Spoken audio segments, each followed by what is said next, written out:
Ilang oras pagkatapos ng laban ng Ginebra TNT, may isang player akong napansin na unti-unting lumalabas ang kanyang kumpiyansa na gaya nung pinakita niya sa PBA on tour nung nasa Ginebra pa ito.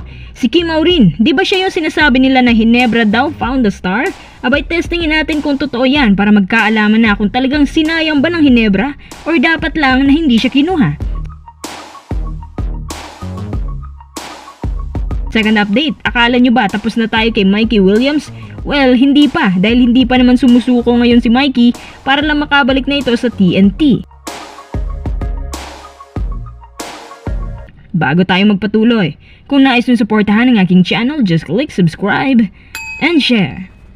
Base sa pinakita ni Kim Aurin, siya po ay nakakuha ng 6 na puntos lamang pero magaling siya sa assist. Hindi ko akalain na yung bagong salta may tutulong pala sa system. Hindi ko rin na-expect na palalaruin sa Aurin sa napaka-importanting game na yon kasi syempre, pahulog ng TNT ngayon, diba?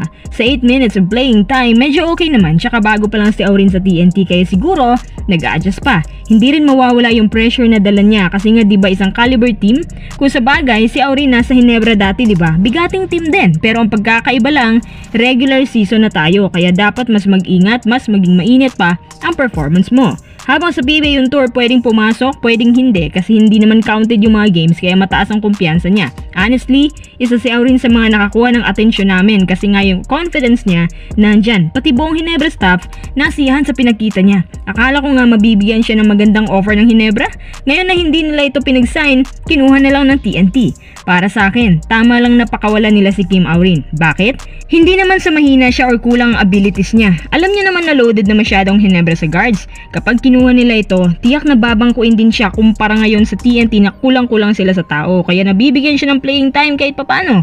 Kung ako kay Aurin, habang kailangan pa siya ng TNT, ibuhos na niya ang lahat. Dapat ibalik niya yung hot shooting niya nung nasa Ginebra pa siya para talaga mapatunayan niya na sinayang siya. At least maipakita niya yung worth niya na dapat talaga siyang kuhanin ng isang team. Dapat palabasin niya yung kumpiyansa niya para in the future, mas makakuha siya ng playing time. At kahit dumami pa ang guards ng TNT, siya pa rin ang posibleng bigyan ng mahabang oras. Alam niyo yan kasi ang gusto ng TNT yung mga shooters. Since nung una akong sumubaybay ng PBA, ang TNT franchise talaga yung una kong nakilala na team na humuhubog ng mga shooters at dyan sila kilala. Naniniwala ako na ang TNT hanggang ngayon, ganun pa rin kaso kinapos lang sila sa tao. For now, hindi ko pa talaga masasabi kung talaga bang sinayang siya ng Ginebra. Gayon pa man, kung ipapakita niya sa pamamagitan ng hot shooting at mabigyan niya ng quality ang minuto, saka na ako maniniwala. Lalo na kung consistent pa siya every game, tiyak na dadagdagan pa ni Coach Jolas ang kanyang playing time at tataas pang lalong kanyang kumpiyansa. Tapos, siya na ay maglalaro sa kanyang prime. Eh di ayos.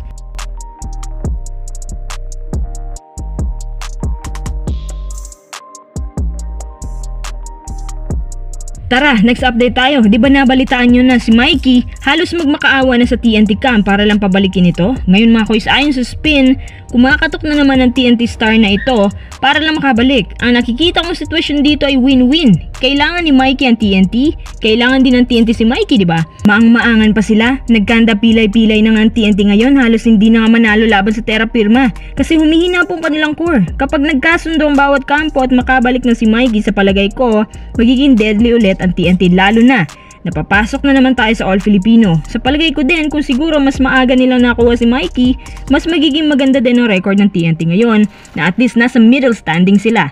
Iba kasi si Mikey, parang import din ang galawan niya. Dati nga itong kinilatis ni Coach Chot yung abilities niya at hindi nga siya nagkamali. Tingnan nyo nga naman na yung average points niya halos umaabot ng 25 PPG plus yung consistency at composure niya solid, kaya nga nagustuhan siya ng mga teammate niya. Teka, pailang player na ba itong si Mikey sa mga nagbibisyo sa TNT? Una si Parks tapos siya.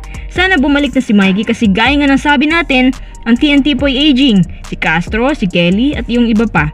Mikey is the key. Tama ba ako? Hindi magiging former finals MVP yan para lang sa wala. May mga nagsasabi naman na dapat turuan daw siya ng leksyon at hindi na dapat kunin. Nagmatigas nga siya kaya dapat ang TNT naman daw magmatigas ngayon. Well, opinyon nila yan kasi itong si Mikey may katigasan nga naman at parang nagiging swapang sa pasahod. Pero eto balita ko finally, mag-uusap na raw ang TNT head at ang kampo ni Mikey para maplansya na ang gusot sa pagitan nila at sana hindi na niya ulitin ito.